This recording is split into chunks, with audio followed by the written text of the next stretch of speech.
If OneDrive is showing up on your Windows 11 PC and you want to remove it completely, you're in the right place.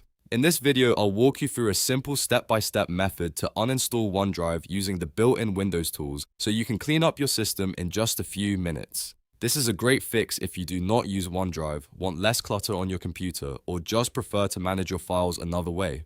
Before we jump in, make sure to hit the like button and subscribe for more easy Windows tutorials just like this one. Alright, let's get started. First, on your keyboard, press Windows and R at the same time. This opens the Run dialog, which is one of the fastest ways to get to Windows settings and installed programs. Once the box appears, type appwiz.cpl. This command opens the classic Programs and Features window, where you can view and uninstall desktop applications installed on your computer. After typing it in, press Enter. Now you should see a list of installed programs. Take a moment to look through the list and find Microsoft OneDrive. Depending on your system, it may be somewhere near the top or farther down the list. Once you see it, right-click on Microsoft OneDrive. From the menu that appears, click Uninstall. Windows may ask you to confirm the removal, so if you see a prompt, just click Yes or confirm the uninstall process. The computer will then begin removing OneDrive from your system. Give it a moment to finish. This may take a few seconds and in some cases a little longer, depending on your PC. After the uninstall process is complete,